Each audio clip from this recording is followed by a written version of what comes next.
Ame solved the puzzle of this game. Perfect. Picasso. Mwah. Chef's kiss. Number 1. He farms his ancients early. It's 11 minutes right now, and he TPs to his triangle to farm.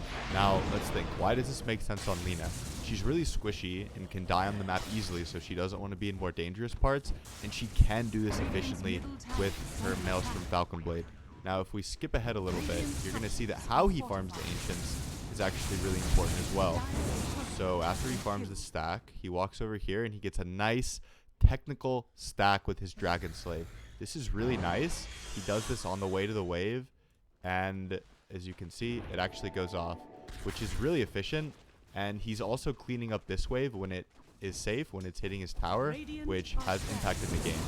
And he proceeds to farm like this for the next 5 minutes and comes out extremely far. It's really simple, guys. He only farms 3 camps, literally this camp, and this camp, and he goes to this wave when it's hitting his tower. Oh, I guess he farms this camp too. Okay, so it's 4 camps and a wave, and he's just the most farmed hero in the game after 5 minutes of that. He also stacks ancients when he can. I bet it's 1248. I bet he's gonna stack this right now. And the point I'm trying to make is it's simple. Okay, it's not very hard. It's just very clean what he's doing. Number 2, he doesn't force plays that he wants to make if his hero just cannot do it. This is a perfect example of that. He's hitting the tower. His team's up 6k gold. The Brewmaster's hitting the racks down here. They've been up for a while, okay? This is a pretty frustrating game. The Radiant was cutting a lot of waves with Puck and Monkey King. They just couldn't force high ground, but they're still ahead. The Razor's godlike. They're feeling good, but he decides to back off. Why is that the correct decision? Because Brew has no ulti. The entire Radiant team was set up in their base. Look at how nicely the Radiant is set up here to kill Ame if he keeps hitting this tower. There's this Puck with Coil and all this BS.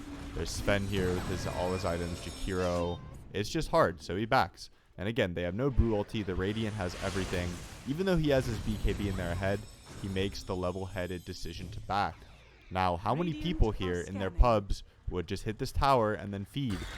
A lot. I'll tell you that. I would probably be biased to make that play as well a lot of the time. But he understands that without an Aegis, it's just not possible. So he backs, even if it means this game will go for 60 minutes, which it does. Here's a little bonus tip. This one isn't like an overall takeaway, but it's a pretty cool play. He knows the Jakiro is about to macro pyre this wave. He actually clicks on the Jakiro before he walked up. I don't know what he was checking, but he got a really nice, let's see that again. This macro pyre isn't here yet. Replay button. Okay, he puts it down. He gets a really nice blind Gleipnir on the Jakiro into a kill. Now, this doesn't result in a Rax or anything because the Jakiro did his job at clearing the wave and he can't actually push. But that's just such a nice heads-up play, and I think it came from him thinking ahead and knowing that the Jakiro wanted to do that because he was already positioned right here when the Jakiro macro pyred it. And this also ties into him not forcing anything because he has no wave, nothing to do. It's all the way back here. And after this, he just gets out. He doesn't overstay. He just goes and farms the other side of the map. Number 3 is this really creative, really effective build that he did. And at first, when I saw this Revenant's Brooch Parasma, these are not the normal right-click Lina items. Everybody goes like Pike, MKB, Daedalus, or Satanic, or physical items. I thought that he was just testing it just to see if it was good because, you know, Brooch is gaining popularity right now. But after I thought about it, I realized that this is actually a 5-head build because it's overwhelming magic damage, right? Magic DPS, not magic burst. The magic, if you went the Ags, Aetherlens, E-Blade, that's more magic burst. But as a carry, you typically want DPS. So this is magic DPS. And why is that good this game?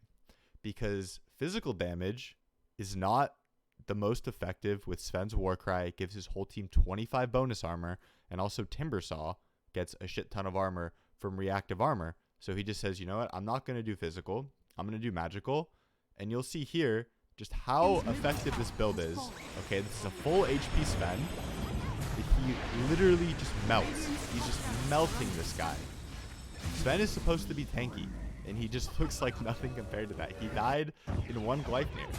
One Gleipnir, one LSA, and he's just dead.